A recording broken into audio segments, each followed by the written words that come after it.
Do you into your own triumphant life story?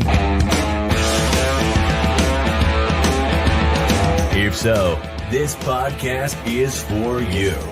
Listen to powerful guests who have persevered through challenges so you can gain strength to build your championship life. The host of Professor of Perseverance podcast, Dr. James Purdue.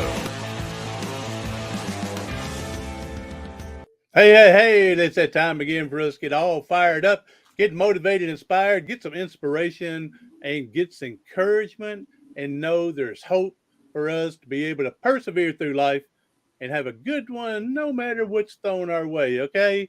Yeah, I know there's some things more severe than others, but, you can still have a good life, once we accept what's going on and move forward in life. Hey, today our guest, she tagged herself as the comeback queen. Now, she says not because she's special or anything, but because she has come back from everything life has thrown at her. She says she rebuilt her credit, rekindled spiritual life, raised successful, independent children, reestablished a career. She has reclaimed love again and again and again and again. Well, oh, no, I'm sorry. It's only once in there. Okay. And so she has tagged herself as the comeback queen. She says the key to recovery is resiliency, the ability not to only survive, but to thrive when we're faced with change, especially uncontrolled, expected change. All right, welcome to the show, the comeback queen, Marsha Friedman. Thank you, James. I'm so excited to be here and have this conversation with you today. This is awesome that I've never had a queen on here yet, and so this is cool. I forgot to put my tiara on. I have one. Oh, yeah, there you go. Place it on there. Hang on. Where we're going. And sure, while we're talking, I'll put it on. I've got it right here. I forgot to put it on before. Here we go. There you go. Love it. There you go. Yeah, if you're the comeback queen, even with a tiara. I was going to say, if you're going to tag yourself the comeback queen, you've got to have that tiara going. Yes. So you got to have something to let everybody know it. So, all right. Appreciate you being here. We know how time's valuable, and I appreciate sharing your time with all of us and listeners. And we're going to learn from you and get some knowledge, some education, some hope, some, inspiration for us to be able to handle something that's coming our way later on in life and get through it easy and continue living a good life. So I'm going to let you, I'm just providing a platform at the moment, and Marsha, I'm going to let you jump in wherever you see fit. Well, I want to start with a little background about me. I was a child of the 60s. I was raised at a time when we were watching Donna Reed and My Three Sons and Walt Disney and Leave It to Beaver. And I grew up in a household in the time when it was the American dream was 2 parents and 2.5 kids. And there was a silver lining and an answer to every problem that happened. And I gotta stop there for a second here. Don't lose your train of thought, but you just remind me when Leave It to Beaver. I watch that every morning still now. Okay, and My Three Sons, and then I'm sure you're also talking about Andy Griffith and Opie and all them. And I remember Andy talking to Opie one time and talking about, you just said 2.5 kids, and then Opie go, how can you not stare at a half a kid like that? And so in one of the episodes. All right, go ahead. So my life was similar to that. I was raised in a 2-parent household. My dad worked, my mom stayed home. Instead of 2.5 kids, we had 4 kids in the family. And as a child, I assumed that I would grow up, I would get married, and I would find my Prince Charming and get married and have my own family, and everything would be wonderful. And life doesn't always work out that way. Life is really not fairy tales. And although you can have a fairy tale existence and you can work towards that, that's not really how it works in life. And for me, instead, I got married in my mid-20s and had a family, had 2 young children. And my ex-husband and he invested in some real estate properties, ended up taking us through a bankruptcy because of his investments. We both worked, I worked full time as well. And it got to the point that after we went through the bankruptcy, we needed to end the marriage. And so with my children being 3 and 7, I got divorced, and I was a single parent for the next 10 years. So already my silver lining wasn't there. That dream didn't come through. And as my life progressed, there were many other things that took the turn for the worst. So besides being divorced, bankruptcy, single parent, I had a history of migraines that became very debilitating in my mid-40s. I had 2 siblings who were bipolar, so there was mental illness in my family. And there are a number of different episodes that took place. The most difficult one for me was when my second husband, because I did remarry, when my second husband died suddenly of a massive heart attack. And we had been married almost 14 years, and we had gone out to dinner with some friends, and we had gone to a show afterwards.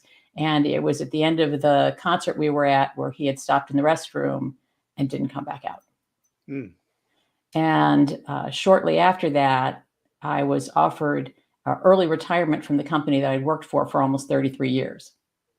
So for me, that was a point in my life, even though I'd survived all those other things that I had gone through, bankruptcy, being a single parent for 10 years, the divorce, all of those things were challenges to me. But it wasn't until I lost my second husband that I really felt like 2 legs of my stool had been pushed out from underneath me. And on top of losing my second husband, 10 months to the day before I lost my second husband, my best friend succumbed to a 4-year battle with breast cancer. And so I really felt lost. I really, truly felt lost at that moment. And it was only through surviving all of those different episodes in my life that I really came to own this crown as the comeback queen. Yeah, that's a lot of stuff thrown at you one time there. You could almost be my mother. Not that I say you're that much older than me, but my mom and dad divorced before my first birthday. She remarried, and he died unexpectedly, suddenly. She went to the hospital to go pick him up and died right in front of her.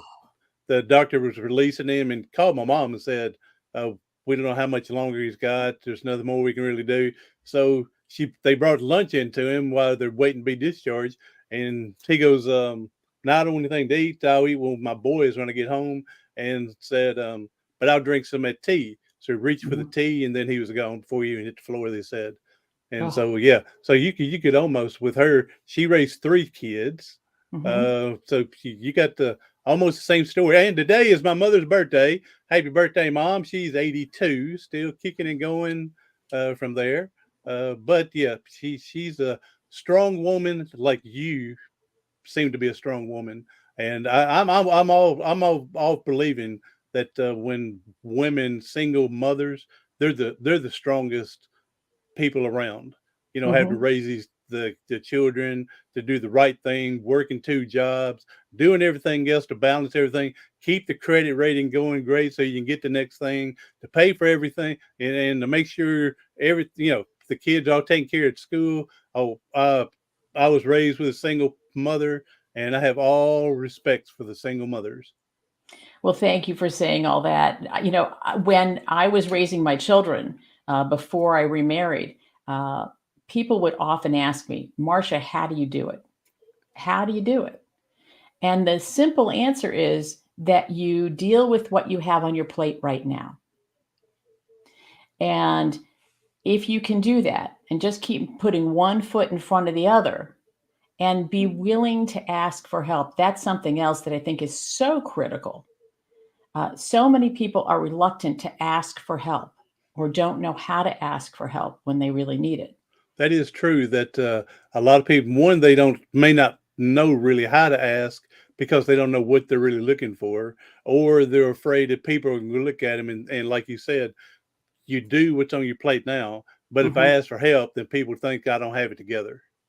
Exactly. Well, that's the concern. That's really what holds a lot of people back from asking, because they think that if I ask for help, somebody's going to think there's something wrong with me, that I'm not together, as you say, or that I don't have the intelligence, the competencies, or the skills that I need to have.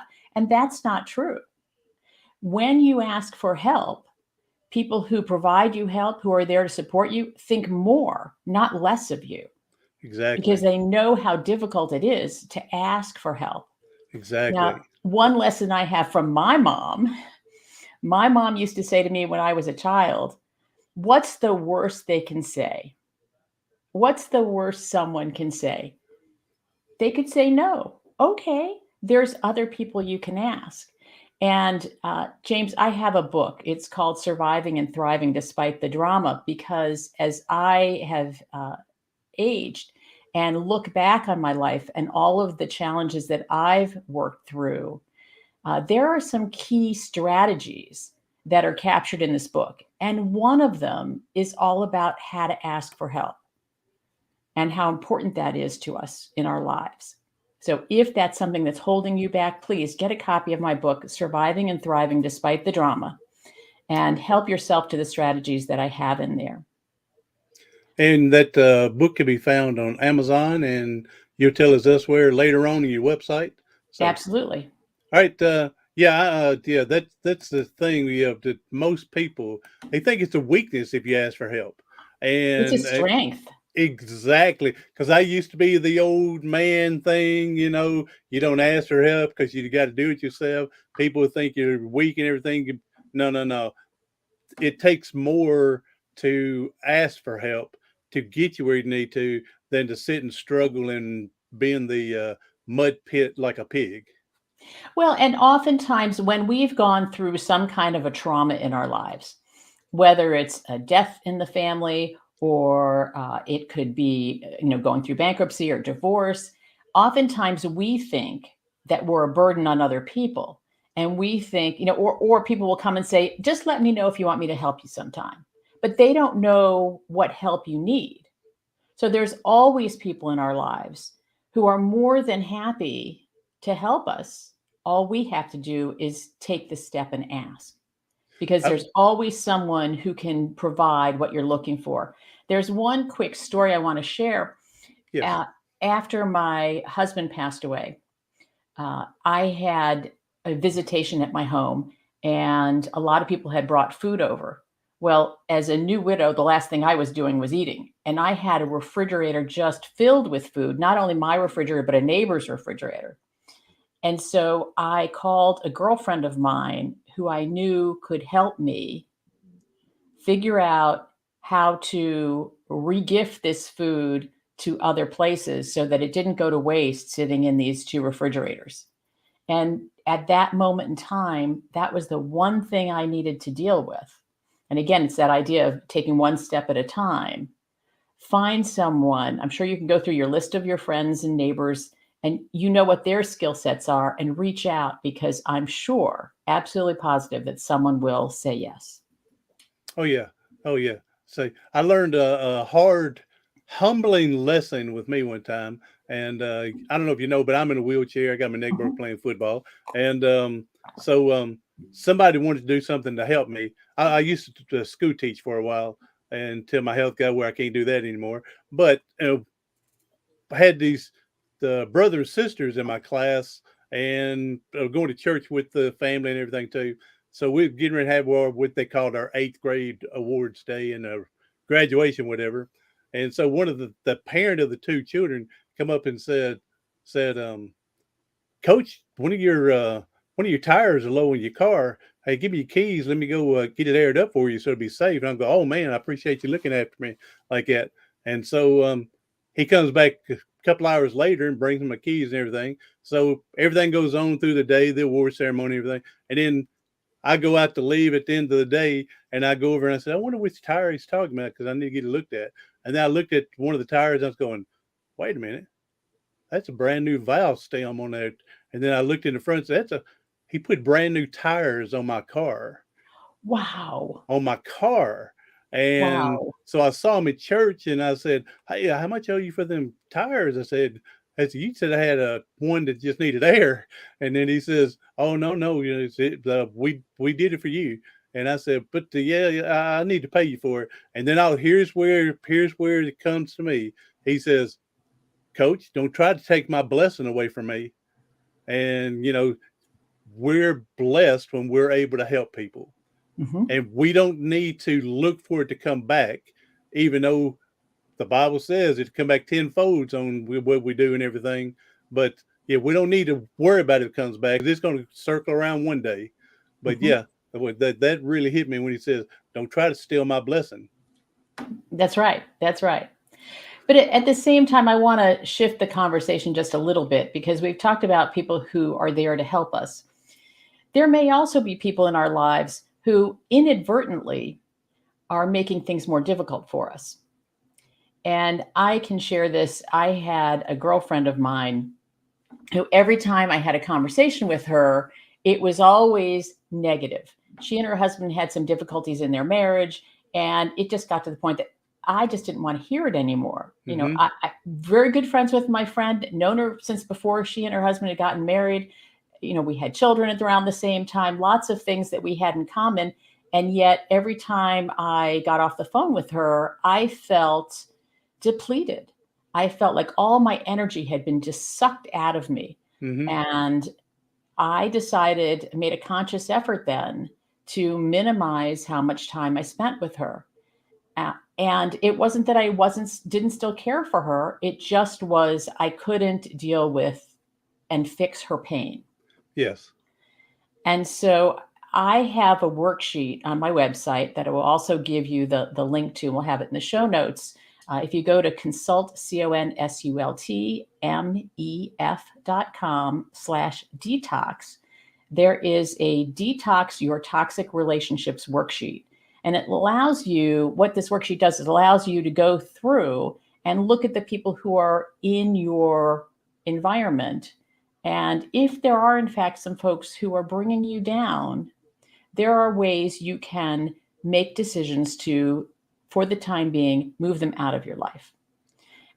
And the end of the story with my girlfriend is that at some point, she and her husband decided to separate. And when that happened, I moved back in, and we became very, very, very close friends again, and spoke on a probably daily, or we heard several times a week basis after that, because that toxicity that was in her life for so long was gone, and we could reestablish our relationship. Yeah, I tell people you don't have to kick them out forever, but you may have to kick them out temporarily for them to get the message that you're tired of it, or you have a talk with them. Hey, I want to be as positive as possible. Your negativity, and I'm not. Yeah, still love them from a distance. I went to something not quite that, but was told I had colon cancer, and one friend that I got, when I called and told him about it, everything was turned towards him, and he's negative. And I said I had to kick him out of my life while I was dealing with this. I said, because I just didn't need his negativity vibes crashing in on everything that we're trying to do. And so kicked him out for a while, got everything taken care of, and then slowly, like you said, brought him back in some, and from there. But have the open talk with them too. Don't just kick them out and let them go, what's going on here? They think they're better than me. Now let them know what's going on, why you're putting them, and then hopefully they will change when they come back. Yeah. Yeah, absolutely. And the other thing that I'm thinking about while you're talking about that is maintaining our own positive attitude, which is always a challenge when we're going through an emotionally difficult time. So there's two pieces to that. One is, how do we deal with our own emotions, and how do we even recognize what we're feeling? Because we don't always know what we're feeling. We might just be overtaken by tears or anger, and we really don't take a moment to step back and figure out what's going on. So one of the things that I recommend, and I did this through all of the different pieces of the tragedies that or challenges that I've dealt with in my life, is that I journal. And I don't journal every day. I'm real honest about that. I tell my clients I don't journal every day. But when you're going through an emotionally difficult time or something's going on, a challenge that you're dealing with in your life, oftentimes that journaling, which is really just a conversation with ourselves, nobody else is going to read your journal, some things will come to the forefront, things we hadn't even thought about. So allowing ourselves to just write and see what comes out, I call it stream of consciousness writing, and let whatever comes come out, helps you identify what's going on inside, help you just put that down on paper. And that brings a lot of ability then to deal with the emotions. So if you're having those challenging, difficult emotions, work through them, because you have to work through the emotion to be able to get past it. And so whatever challenge you're dealing with, whether it's a bankruptcy or it's a job loss or it's a death in the family or an illness that you're dealing with, that emotional piece is critically important to recognize and to help yourself through. Oh yeah, and it releases, like you were saying, some emotions that you weren't thinking of, where they may be coming from. If you just write and all of a sudden you go, "Wow, I wasn't consciously thinking of that." But if it, yeah, to recognize, yeah. So yeah, I'm all for. I'm like you. I don't journal every day, but Mhm. when I do, then it's great to come back a year, 2 years later, and see what you went through and how you were able to get through it, and I think we go through some situation, maybe not everything, but for us to see, to remind ourselves and see how strong we really are, to Mhm. help better prepare for the next event that's coming, because it's coming.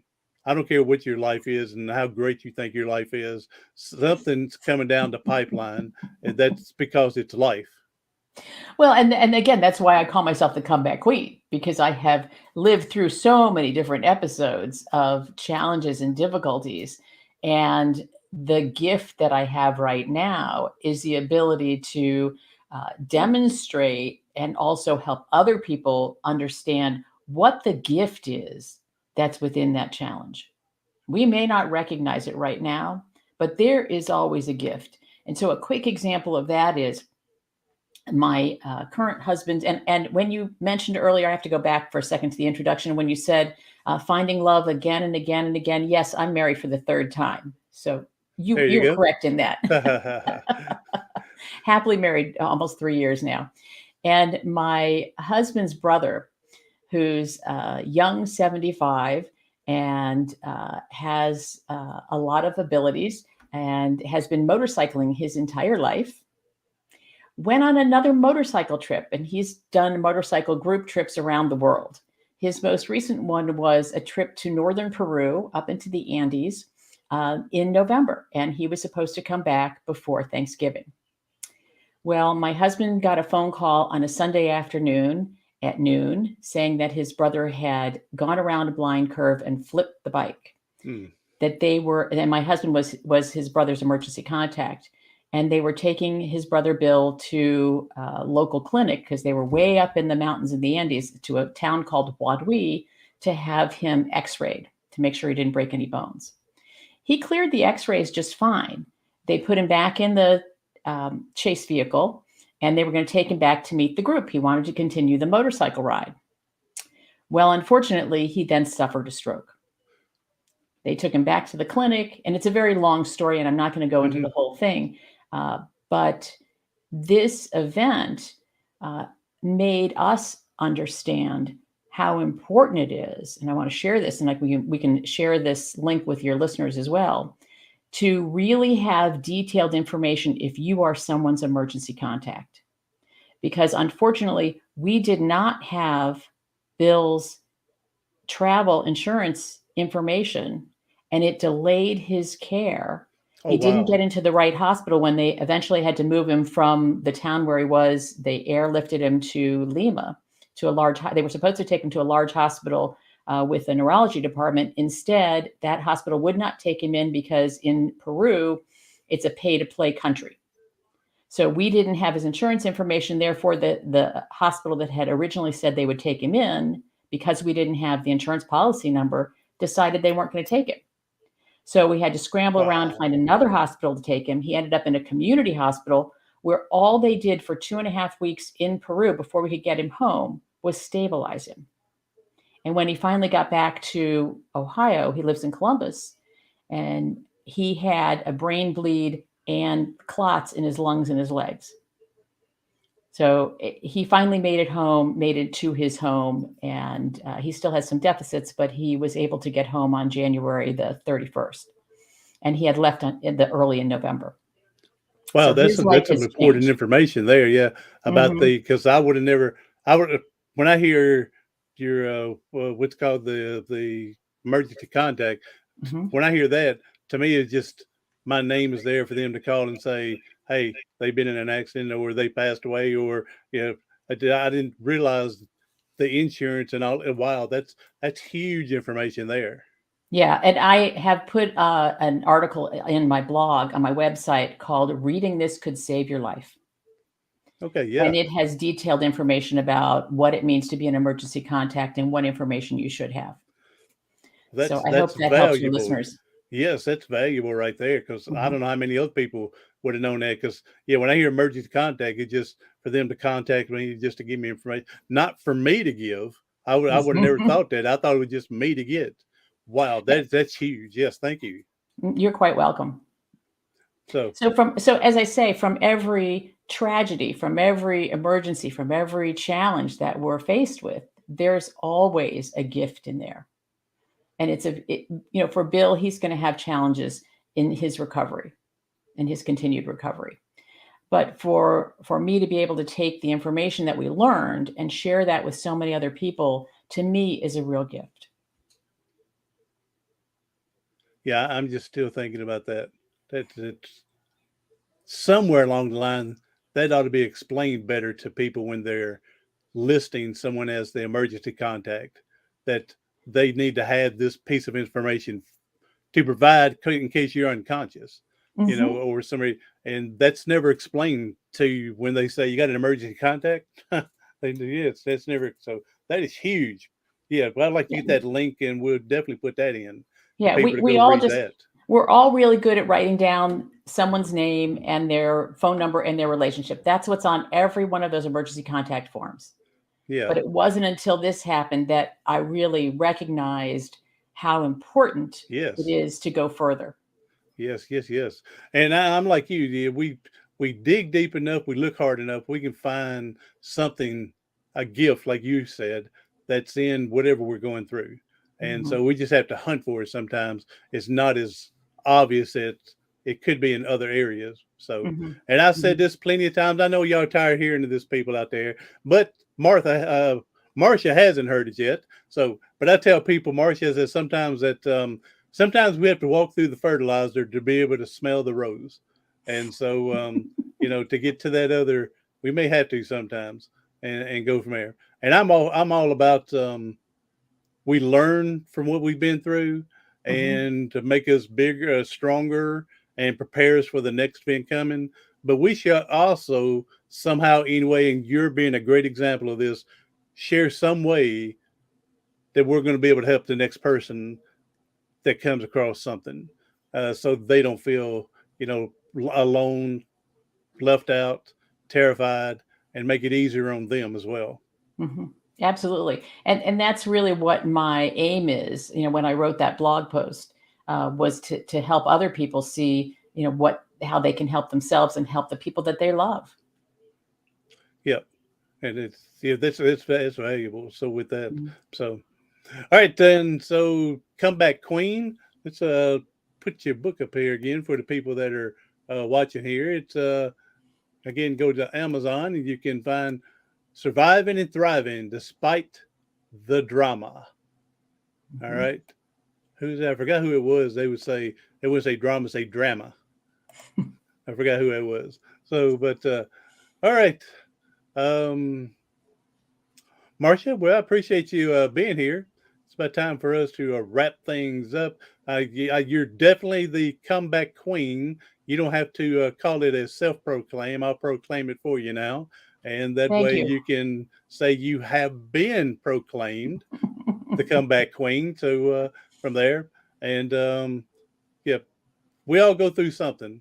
Some Mm-hmm. people more than others, Mm-hmm. but it's getting in that community. Let's talk about that for a second. How big of a we talk about asking for help and everything.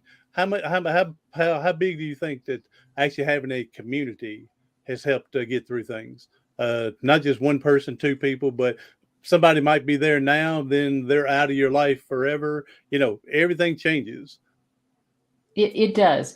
I happen to live in a smaller city, and I don't live in the same town. I know many people do live in the same town as their family. I moved away years ago, and I consider my close friends in my community my family. And we have always been there for each other, no matter what happens. And that's one of the things that I think is really important is, you don't always get to choose. You don't choose your family that you're born into, Mm-hmm. but you do get to choose the family that you want to support you. And Yes. again, my friends are my family. There's no question about that. If I had to rely on my siblings, I would be in big trouble. I understand that. So, yeah, you got to have like to say, a village to raise a child, a Mm-hmm. community village to also help keep us healthy, to be able to express and talk and find out what we need to get through from there. So, all right. Wow. This is amazing what you've been through, and I'm glad you've conquered it, the comeback queen and everything. And I'm glad that we have met here.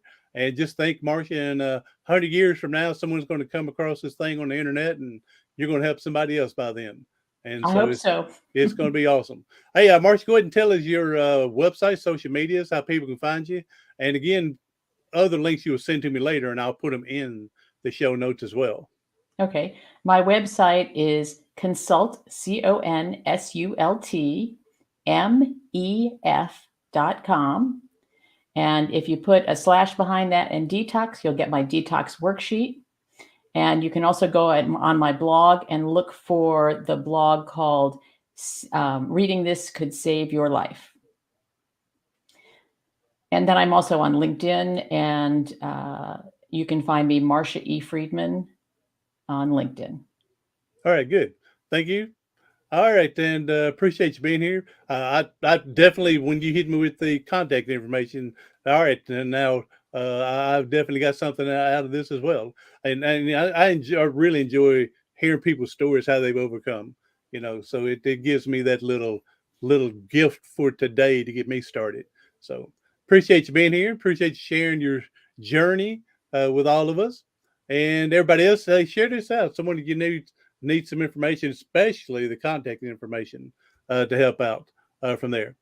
Everyone else, hey, I'm Dr. James Purdue, the Professor of Perseverance on the Professor of Perseverance podcast. Do something today, tomorrow, something next week that's going to help you persevere past your paralysis.